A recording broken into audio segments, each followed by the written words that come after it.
ஸ்ரீ மகாகுரப்யோ நமஹ. ஹரிஹி ஓம். சதாசிவசமாரம்பாம் சங்கராச்சார்யமத்யமாம் அஸ்மதாச்சார்யபர்யந்தாம் வந்தே குரு பரம்பராம். GeM TV நண்பர்களுக்கு எனது வணக்கங்கள். இன்றைய நாள் அனைவருக்கும் இனிய நாளாக அமைய எல்லாம் வல்ல இறைவனை வேண்டி இன்றைய மதமும் நம் மதமே நிகழ்ச்சிக்கு செல்வோம். இன்னைக்கு நம்ம ஸ்ரீமத் பகவத்கீதையிலிருந்து ஒரு ஸ்லோகத்தை விரிவான விளக்கத்துடன் பார்ப்போம்.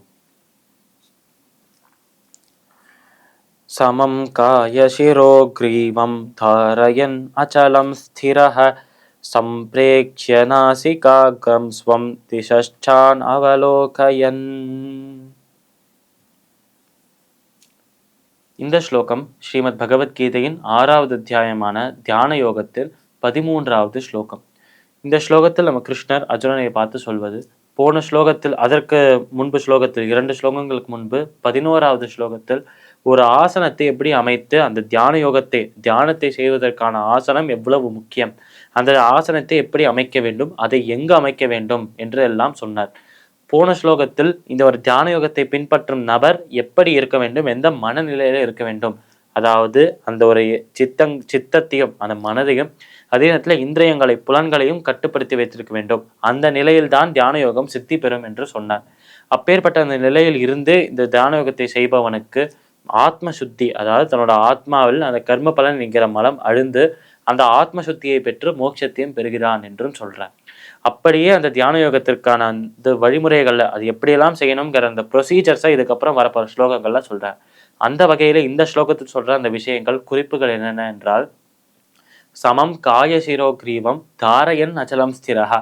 இப்படி இந்த ஒரு நபர் தியான யோகத்தில் ஈடுபடுகிறார். அவர் எப்படி இருக்க வேண்டும், அவரோட உடல் அந்த போஸ்டர் எப்படி இருக்க வேண்டும், அவரோட உடல் அந்த நிலை எப்படி இருக்க வேண்டும் என்றால், சமம் காய சிரோ கிரீவம்.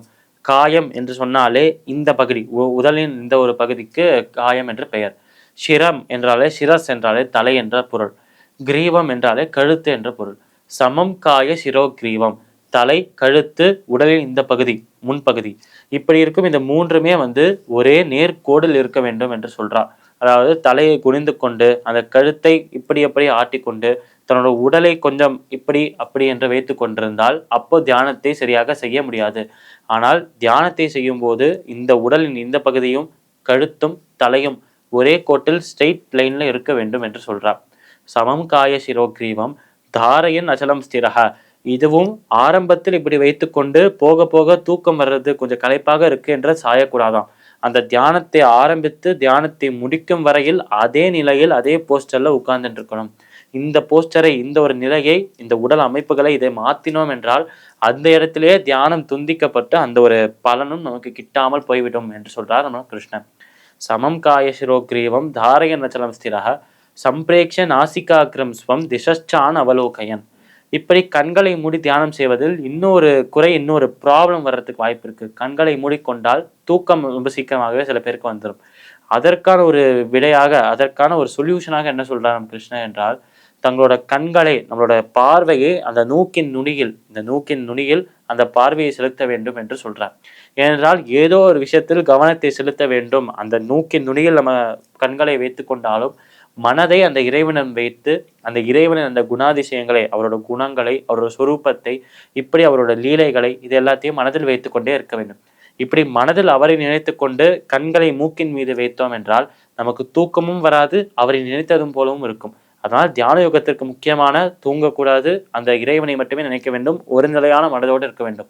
இந்த 2 கண்டிஷனுமே நிறைவேறும் எப்பொழுது என்றால், கண்களை மூக்கின் நுனி வழியாக செலுத்தி, அந்த கண்களை நூக்கின் நுனி மீது செலுத்தி, அதே நேரத்தில் தன்னோட உடலையும் அந்த கழுத்தையும் தலையையும் மூன்றையும் ஒரே நேர்கோட்டில் வைத்தால் மட்டுமே தியான யோகம் சித்தி பெறும் என்று சொல்றார் நம்மளோட கிருஷ்ணர்.